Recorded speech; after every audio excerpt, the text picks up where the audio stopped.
Welcome to Where Wisdom Speaks, where we have created a modern day porch for elders, wise people, experts to come and give us a little bit of their wisdom so that we can learn how to grow and develop and share together. Today, we are having an amazing conversation. I'm so excited. With a good friend of mine, recently met through another divine inspiration. So, Dr. Pam Strachan is here today to talk with us, to share with us. She is a grief and bereavement counselor here in Snellville, Georgia. However, she operates worldwide. That virtual web is no joke. So, I am going to bring Dr. Pam in, and we're just going to share today. So excited. Thank you for being here. How are you? I'm doing pretty good, and I'm so excited to be here on this platform with you. And so, just want to say thank you for having me. My pleasure, my pleasure. The Truth Tribe Village, our followers, our agents, the people who work with us are honored for you to be in this space, and we are so excited. So, I am LaShonda Durden, the Sacred Plug, making sure that you are connected to resources in the community to help you to get everything you need. So let's jump in, Dr. Pam. Oh, awesome, awesome. So we met here in Snellville, Georgia, but I know you were doing a lot before that. So I'd like for you to just start with who is Dr. Pam and how did she get to this seat today? Welcome to the porch. Well, thank you so much. Yes, that's a loaded question. Who is Dr. Pam? Before there was a Dr. Pam, there was a Pam, and so I am just a woman who is passionate about life and passionate about helping people who are struggling with losses and just don't know how to cope with the pain of loss that they're going through. And so prior to that, I have worked in a hospital setting for over 18 years. And, and while working as a chaplain, what I would normally see each day in visiting with patients is the difficult pain of grief and loss. And just notice that everyone who walks into a hospital setting is dealing with some type of losses. And so just starting there as really springboard for me, this opportunity to launch into something that I am passionate about, because I see how powerful it is when individuals who are facilitated and receive the support that they need. um, it's just beautiful to see the healing process that takes place, and it empowers me to do this kind of work. Mm-hmm. So tell me, what does that end result look like when you say see the healing process? What does that mean?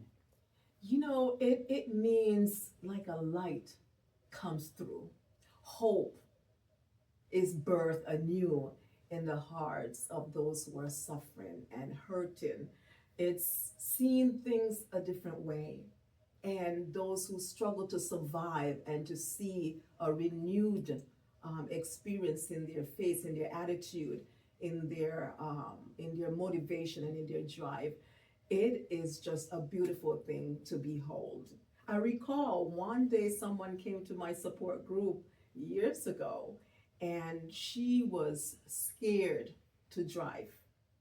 And because she was in such deep anxiety and fear of the unknown and just struggled to drive. And so her husband will take her to the grief support group. And then one day she shared with me, I drove to the class by myself, and that was amazing, not only to hear that, but for the whole group to see a transformation around them. And so it's just the attitude and the hope that I see that bloom in the lives of those who are hurting. So we hear an accent. So I want us to go back to the beginning, because for me, I have a sociology degree, a bachelor's in sociology. So I already understand that our roots always have a very, very strong impact on what we do in our lives, how we do it, how we show up. So let's talk about wherever you came from. Share with us where was that and that upbringing, that foundational understanding that you were gifted with that was able to help you to get where you are now. So originally, I was born in the beautiful, beautiful island of Jamaica, and I lived there for 18 years. I grew up with five brothers, so I grew up with all these boys and one sister, and I was raised by my grandmother, a very sweet woman, and my grandmother was a spiritual rock in my family, and she nurtured me in faith and connection with family, great food. Um, she was a storyteller, and I, as a teenager, watched her slowly disappear before my eyes. She passed away. And little did I know that one day I was going to be at the bedside of those who are hurting. So I held her hand until she passed away. And I believe that this journey of focusing on bereavement work started there, being at her bedside and watching her died while I held vigil for her. So let me jump in and ask you a question. So during that time, what did the support look like then? I know the village was there, the family was there. Was there any professional, so then I'm saying professional with air quotes, were there any professionals who were there to support your family during that transition? Oh, absolutely no. Okay. No, like we know it now with hospice. There was absolutely nothing like that available in the community. And so it was just basically families and friends who surrounded her during that time. And we had no skills. Right. We were just present with her, singing and having conversations and sharing stories. And that was the support we had, and that was meaningful at the time. Yeah, so you definitely had skills, you just didn't have any formal training that you all knew of. Absolutely. Because that when it comes to grief and bereavement and transitioning, that's what it's about, is being there with your family, being able to be present, having things set up where you're able to at least have someone, hopefully multiple people in that space. Oh, absolutely. And we were very present. We cried, we laughed, we shared stories, and she passed away very peacefully. So that's where it all started for me. And then I moved to this country when I was 17 going on 18. I moved to Syracuse, New York, and it was totally a different lifestyle from what I was familiar with. The culture was different, the environment, the weather, everything was totally different. But I adjusted, I adopted, and found a new community that embraced me and supported me. Right. And that community is always key in even processing that loss. I mean, leaving your island, where you've been, your family, your home. Those things are even losses that sometimes people don't realize. You're grieving. Take some time. Be careful with yourself. Be gentle with yourself during those times. So tell me about the community that you were able to find or that found you when you got to New York. So the community that I found was the church community. And that is so key, having community, having that social connection. And I was able to merge very quickly. I was very shy, but they got the shyness out of me. And very loving, kind people. I found fathers there. I found mothers there, sisters and brothers, and they fully embraced me, and I felt a deep connection with them. I still connect with people from that community. And it's been many, many years now. And they became very dear to me. They became like family to me. And so that community embraced me in such a way where I got baptized and gave my life over to the Lord. And that's where my deeper spiritual development blossomed and grew. And then I left there and I went off to college. Okay. And tell me about that. So where did you go to college? Oh man. Well, I did went to college there in Syracuse, New York, and I studied to be a respiratory therapist. Okay. Took me 5 years to get a 2 years degree. It's like that sometimes. Sometimes it's like that. And I left there and I went to Andrews University. It is a Seventh-day Adventist university. And I went there and I studied nutrition. I decided that I was going to be a dietitian. And so it was in my last year of studying nutrition, I felt the call to the seminary, to ministry. And I didn't really know what that looked like because I did not see myself being a pastor. But I hear the deep call. And when you say hear the deep call, what does that look like? What did that look like for you? You know, what did that look like for me? I did not know what that looked like for me at first. I just knew that I decided to fast and pray and seek God's guidance regarding what is it you really want me to do with my future. Because I have studied to be a respiratory therapist. I didn't work in the field. I passed my boards and felt guided to go to Andrews University. And here I was studying nutrition, and I felt I really need to find out what is it that you really want me to do with my life as a young woman. And I fasted and I prayed, and I felt God speaking to me and telling me to go to the seminary, and I cried. I literally cried because I did not want further education. I felt like I was done. I've learned enough. I've learned enough. Don't make me learn anything else. Oh, absolutely. Absolutely. But I obediently went. And I went not sure exactly. For 3 years, I was not sure what is it that he wanted me to do. Right. But I obediently went. And it was an amazing experience going there. Okay. All right. And so as far as the relationships that were built during that time at seminary, do you keep in contact with those folks? Are you still in communication? Are they continuing to help your journey, or how is that playing out for you right now? I found some of the most amazing friends in the seminary. And from time to time, I would meet up with them in different places, like at conferences and different events. And in fact, my best girlfriend right now is someone I met in seminary. Okay.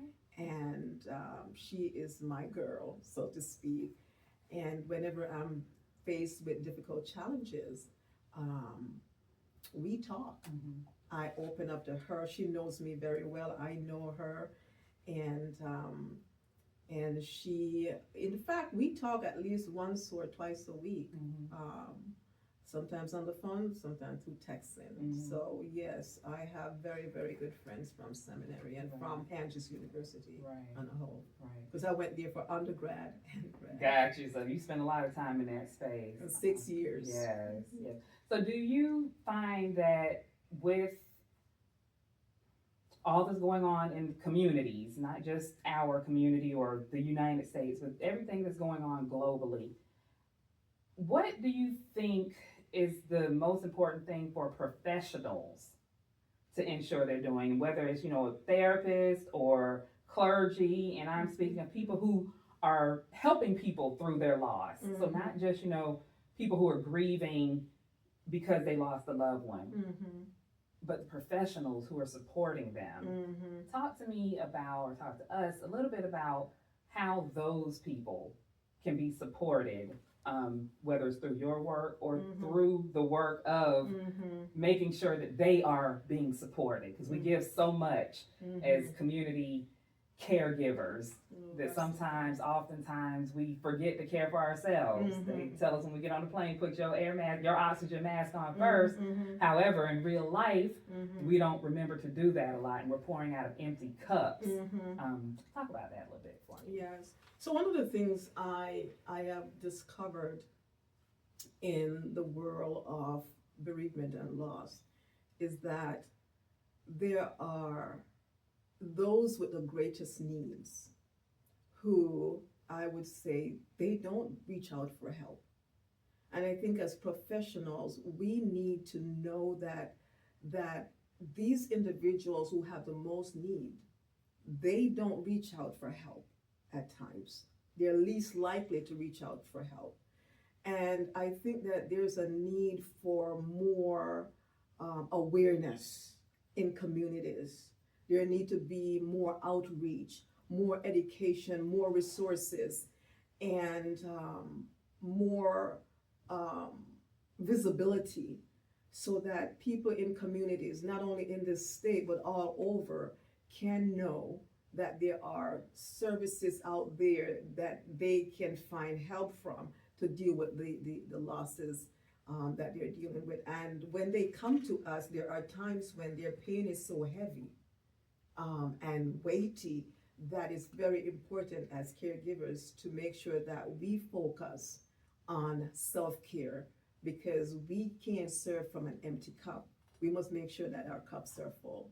And so it's important, it's vital that we make sure that while we are helping those who are bereaved and hurting as therapists, as counselors, that we make sure that we take care of ourselves. I have been doing some videos recently on self-care and sharing them on Facebook and different platforms to remind communities and to remind caregivers the value of taking care of self. This week, my focus is on balance, not only just physical balance, but to make sure that we have a balanced perspective, attitude, and it's all about just taking care of self. I find it interesting with your dual degrees and trainings and where you've ended up, or where you are now, not even ended up. For me, I see this trajectory as okay, you first it was focusing on breathing, the internal self, and then it was focusing on nutrition, the physical self, and now it's focusing on the mind and the spirit. And wow. And I use them all. Yeah, I use the breathing aspect in my support with grievers. I emphasize the value of nutrition. And I also, of course, integrate the spiritual, because we are a whole person. And initially, I couldn't see how all of them fit together, but oh yes, absolutely, they fit together perfectly. Yes, like that's how you get the perfect treatment plan or the perfect care plan, is making sure that you are incorporating all of those things. And that, I know you didn't see it when it was happening, but that was definitely what I like to call a Holy Ghost setup. Oh, it sure was. Where when you look back, it's like, okay, that's what you was doing. Exactly. We're not just talking about healing one thing. We're really talking about healing entire people, the entire person. And that's so powerful. That's such a gift. And thank you for that. I know a lot of times people don't appreciate the wisdom and the time that people have put into building their craft. Sometimes we make it seem easy. It's like, nah, I'm struggling. I'm dying here a little bit, y'all. For real, need some support. But we make it look so easy that it's like, oh, well, you're good. You got this. So thank you. It's my pleasure. My pleasure. Yeah. And I have fun doing it. It's a joy. It's a joy that fills my soul, just coming alongside and just providing tools and facilitating and just encouraging and letting people know that you don't have to live in pain. You know, lean into your pain. There's support available, and I utilize everything to help them. Right. Leaning into your pain, that doesn't sound like fun or something that people would willingly sign up to do. Help us to understand, why would we want to lean into pain when we have been taught oftentimes to eliminate, stray away from, stop the pain, whatever that may look like from what we've been told over the years. So, talk to us a little bit about why we would want to lean in to pain. That's a good question, and it is true that most people would want to resist, not to feel, to skip over, to jump over their grieving process. If you notice that a lot of times people would say, I just want to get over this. And in order for you to get through the pain that you're going through, you have to walk through it. You have to feel it, lean in and feel it. There is something I read some time ago that feeling is healing. In order for you to heal, it is important, it is vital for you to feel what you are going through, to be present, to befriend that pain that you're experiencing. And that is when it gets lifted, when you befriend it, when you lean into it, and that's how you walk through it. So when you say lean into it, when you say befriend it, let's do an example. So let's say a wife, a husband and wife are married, happily married, living their best life, and something tragically happens. The husband has passed away. You're encouraging the wife to lean into her pain. She wakes up in the morning, it hurts. She goes to sleep at night, it hurts. She can't breathe. She might be having panic attacks. She can't really articulate the pain. People are telling her it'll get better. He's in a better place. All of these things that our community thinks is helpful for us. What would that look like for her if she's like, you know what, we have a business together. Every time the phone rings, I'm breaking down. Every time I see my children, I'm breaking down. Like, it's just so much. I didn't expect him to pass. It's a lot. So it's not just, my spouse was sick for a while and I had time to, this is a sudden passing, a sudden transition. We didn't expect this person to pass. And you want me to lean in. I need to lean back. I need to go away. I need to not deal with this right now. Talk to me about those types of complicated grief, on top of all of the other things that might be going on. Right. And it is complicated. I like that word, complicated grief, because grief gets very complex at times, and grievers will feel overwhelmed and not able to even want to touch this. So lean in comes in different ways. I see lean in as and befriending your grief in the sense of not isolating yourself, not separating yourself, but finding connection, finding a source to talk with. Because the tendency is to move yourself from the grieving process. So instead of moving away, you move towards, move towards the spiritual, move towards community, move towards someone who you can talk with, who's going to listen to you and not just shut you down. Be able to connect with someone who is you can freely talk with about honestly what you're going through.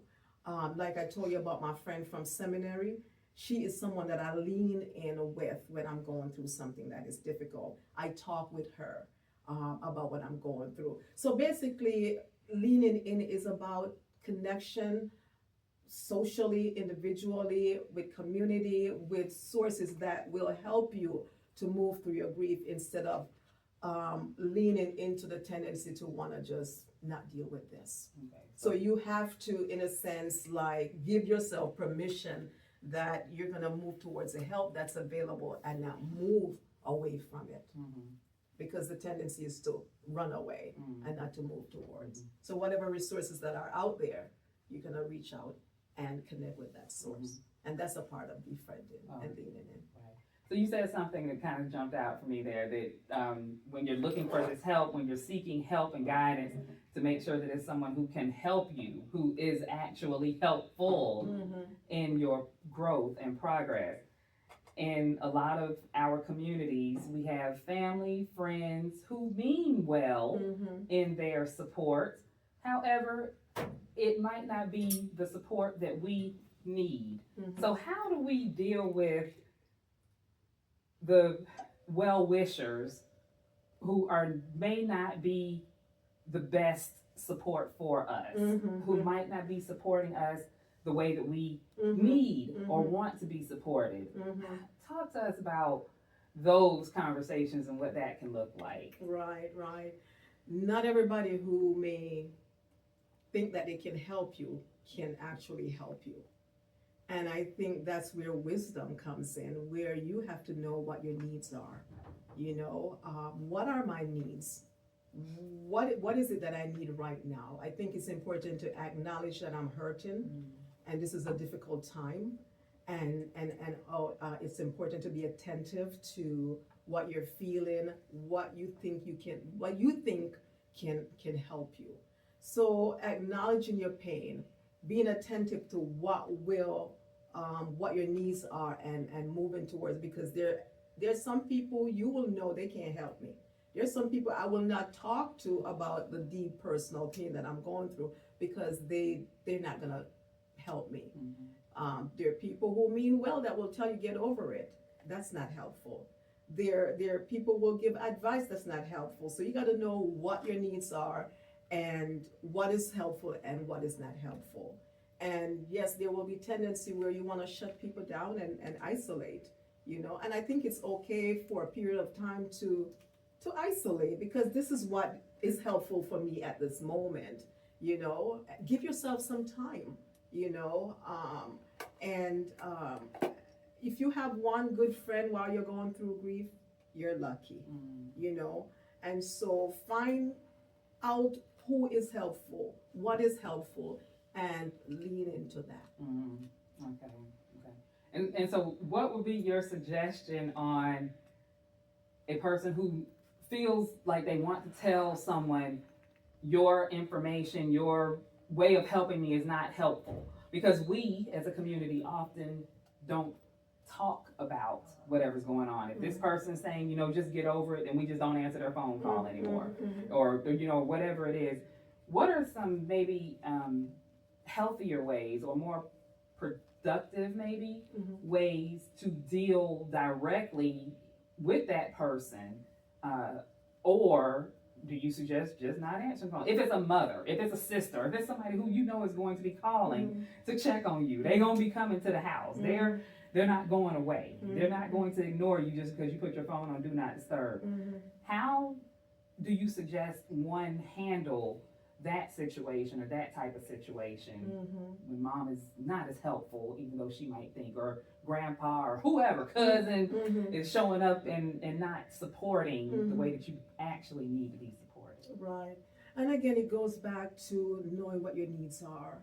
And I think that honesty is the best policy, and acknowledging that people mean well, and I think it's important not to take everything personal, but you have to be honest and be upfront, and let those who are trying to help you that's not helpful know that I appreciate your kindness, I appreciate what you're trying to do, but at this time, this is not helpful for me right now, And so I think being honest about where you are, I think is the way to move through that.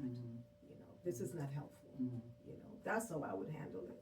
This is not helpful. And then so on the flip side of that, when we are the receiver of the, I don't want the help that you're giving me, or your help is not, the way that you're helping is not helpful for me, whatever that language is that the person shares, what are some positive ways to keep the relationship open, where when someone tells you, I appreciate you bringing chicken, I appreciate the toilet paper, I appreciate you stopping by, I appreciate everything you're doing, however, it's not helping me, this is not helpful.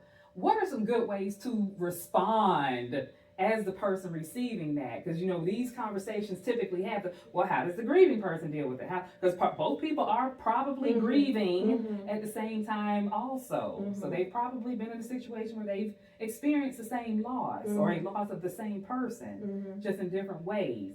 How can that help that person who is trying to help,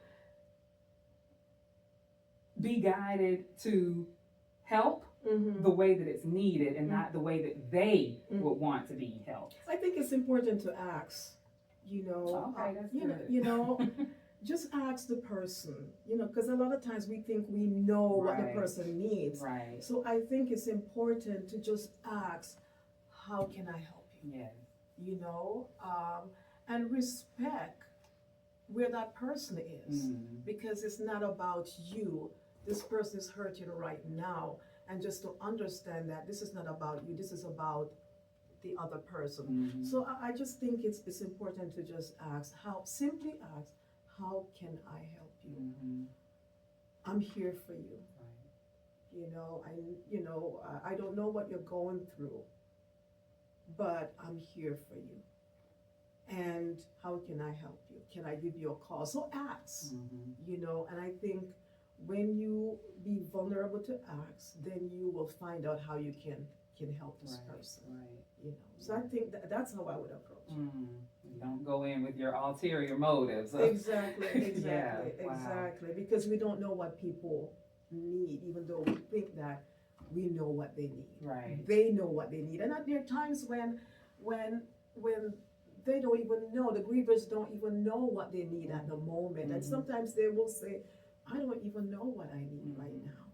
I'm hurting and I just don't know what I need. But it's good to know that you are available, And when that person gets ready, she calls or he calls, But don't assume that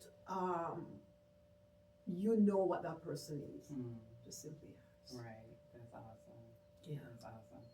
So we know that you and I met through a community event, a Juneteenth event, actually, and you have a business. I'd love for you to talk about the business that God has given you here in Snellville, with the understanding that you are expanding. He is expanding your business, not just locally, but nationally, internationally even, because the internet is an amazing tool that we have to connect people across borders, All they need to do is have that opportunity to tap in. So I want to give you this opportunity to please tell us about your business, how we can contact you, and some of the services and resources that you offer. Absolutely. So my business is called Bridge of Hope Bereavement Ministry. And I launched this ministry in May. And it's a dream come true, actually. Years ago, I envisioned myself having a bereavement center and to help individuals, communities, and organizations who are dealing with grief and loss. And so I just didn't know that it was so quick after moving to Georgia that the Lord will put this on my heart. And so it's an uncommon, but yet not uncommon calling. And I've worked in organization for many years. And now to step out and be independent, it's an amazing experience. And it is, not only is it a business, it is a ministry.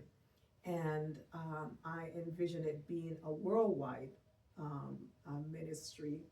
And I am seeing people from all over the country, and it's been a joy. So basically, the ministry is focused on just healing, helping individuals who are going through grief and loss to move into a space of hope and healing, and hence Bridge of Hope.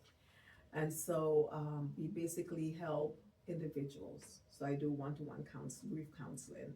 I set up to help organizations like churches, nursing homes, funeral homes, wherever there are grief and loss. I'm available to support those who are hurting in community. And so it's a small business, and it's taken off very slowly, but the focus is to help those who are dealing with the death of a loved one or any other losses, because um, death is not the only type of grief that we go through. There are different forms of grief and loss, and I'm available to support just anyone who's going through grief and loss. Even if you have lost a pet, there's some level of grief there, and I work with that as well. Tell us about some of the other forms of grief that we might not realize equal grief or equal loss. Just what jumps out to you as well, like you said, of a pet. What are some other types of loss that people don't realize is really loss? Oh, very good question. I actually was thinking this morning about one of my most deepest losses is the loss of my expectations.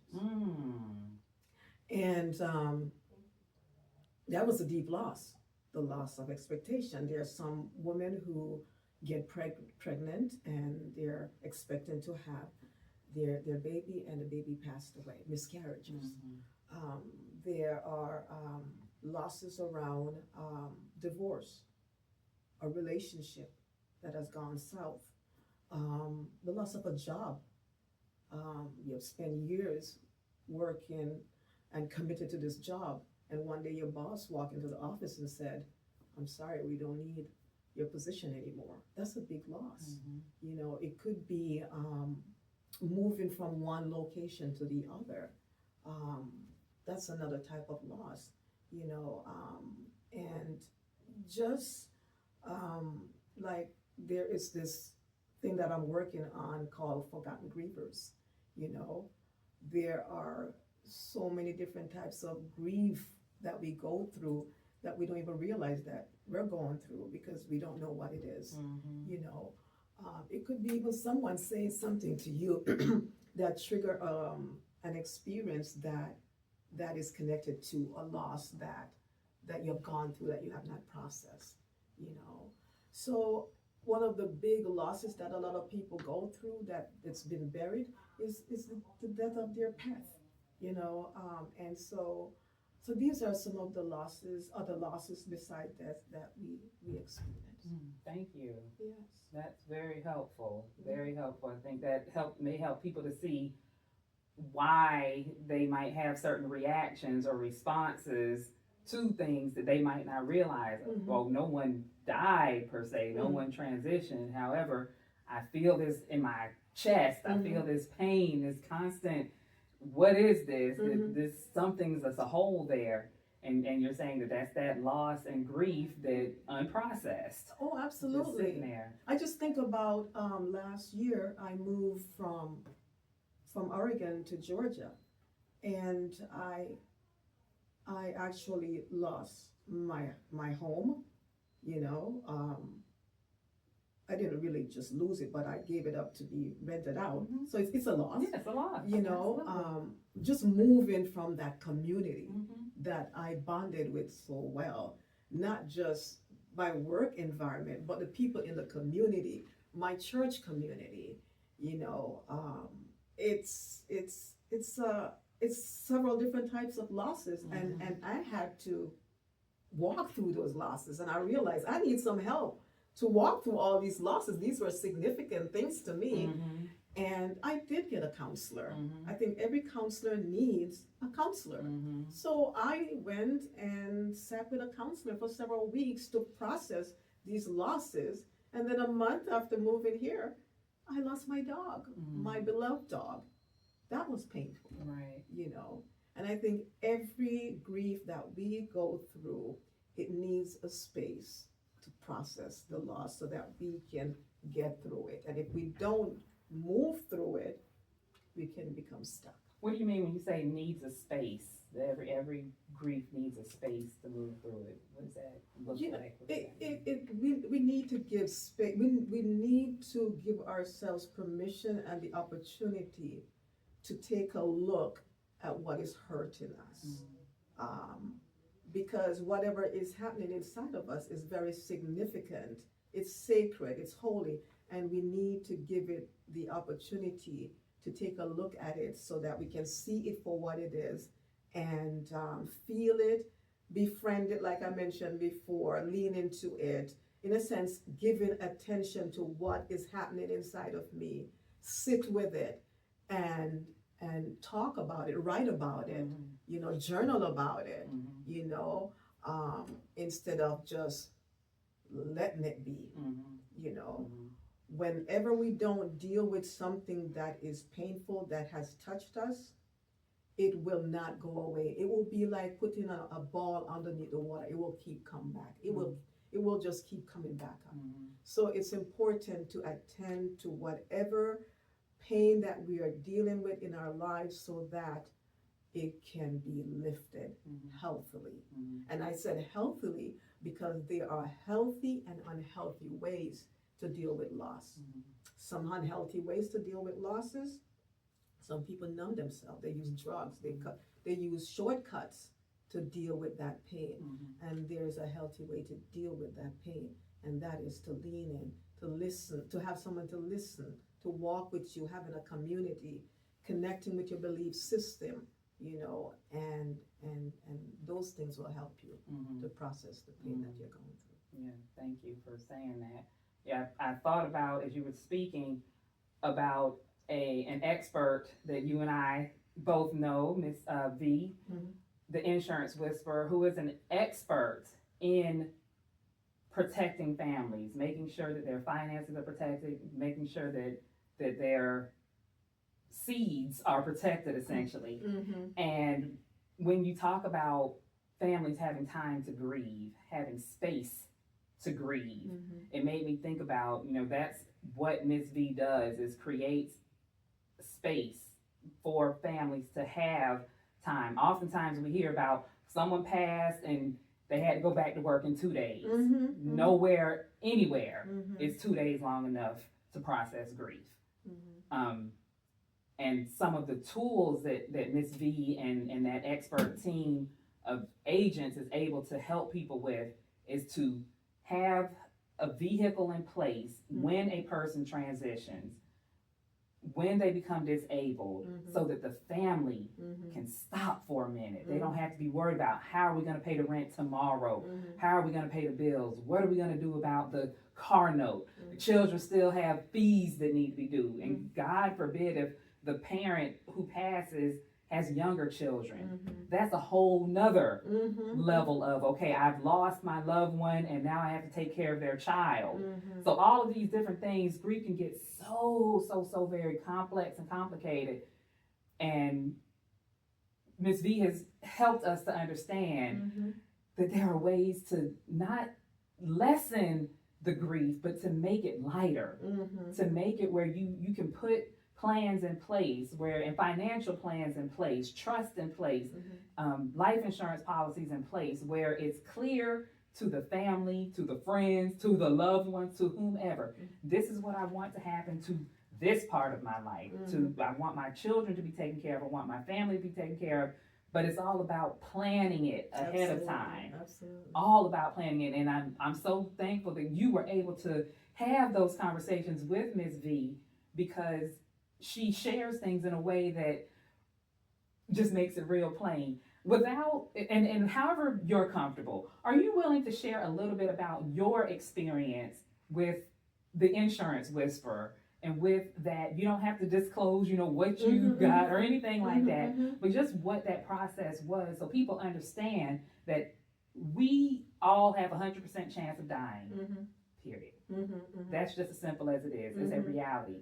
We also have ways that we can protect our family while we are still living, protect ourselves. So I'd love for you to just share a little bit of your experience with that process.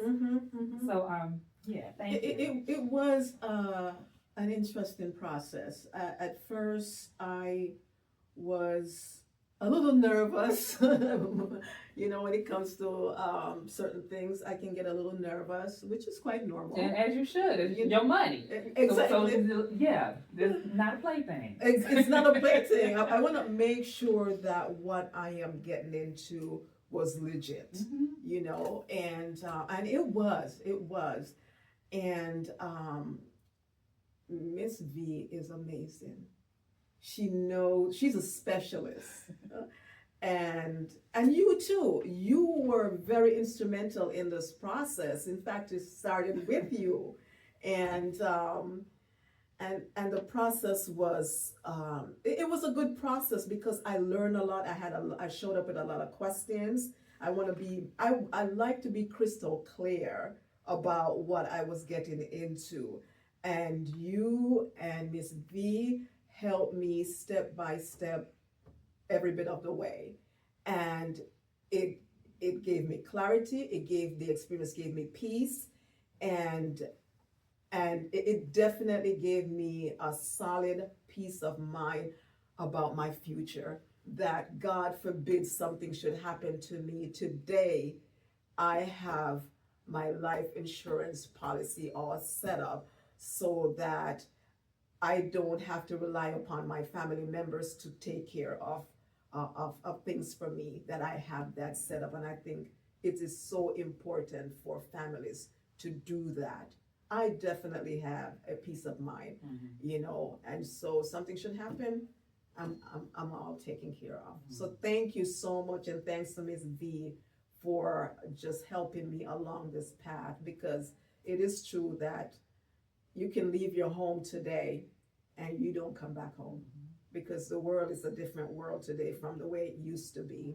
And I would encourage families, if you don't have something in place, because we don't know what the future holds. Not that we should live in fear, but it's wise to have something in place. And as a chaplain working in a hospital setting, seeing crisis all the time, I have seen many cases where there is a death and there is absolutely nothing in place.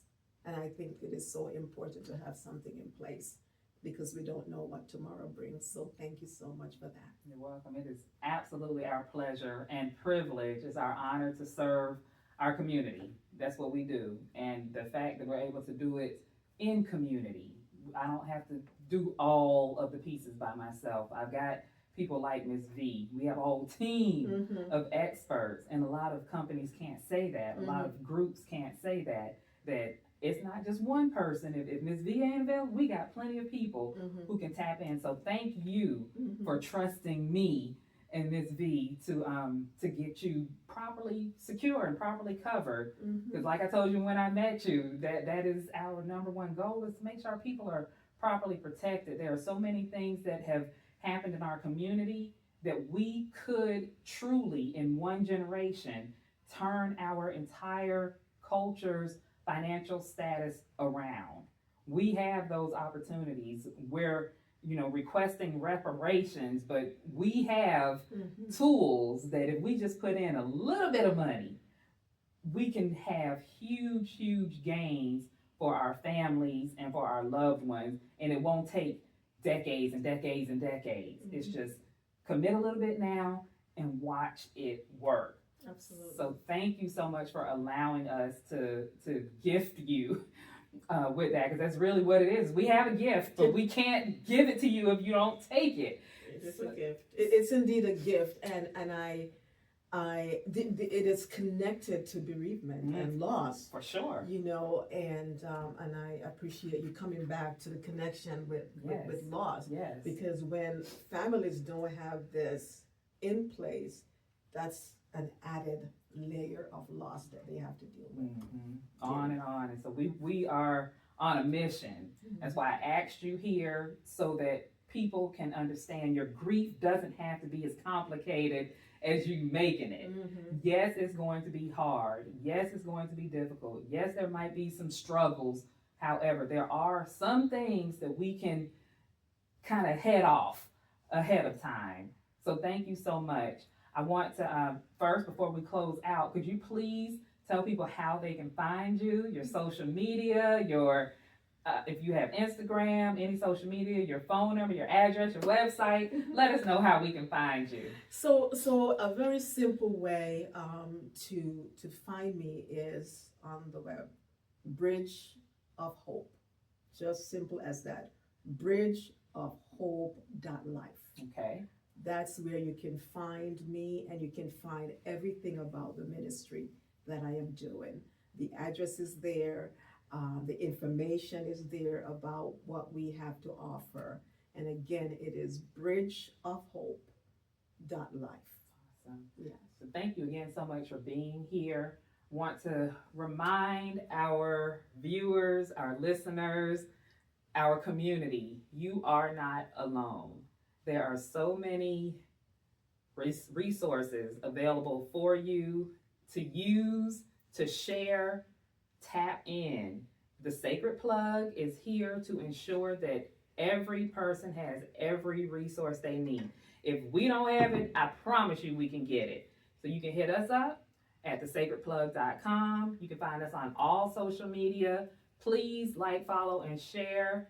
Make sure that you are giving this information to other people. It's not just about you hearing it, you receiving it, and you doing something with it. This is really about us making sure that our communities have ways to support one another. We have assistance that we can provide, from life insurance, annuities. If you have those 401ks and 403bs that are falling through the floor and all of your money is leaving you, we can help with that. Please don't continue to let your savings, your retirement just disintegrate into thin air. It's not necessary. There are options. Where Wisdom Speaks is here to make sure that experts like Dr. Pam, like Ms. V, have a platform to share their wisdom and knowledge. We're going to continue broadcasting so that people understand what the resources are. We want to make sure that we are out in the community. If you would like to be on our podcast, or if you have a specific topic that you would like for us to explore, please don't hesitate to reach out to us. You can comment on this podcast or hit us up, thesacredplug.com. All social media, we are here. We are ready. We are so excited. So we want to make sure that you are plugged in to prosper, and we'll see you soon. Love you. Bye.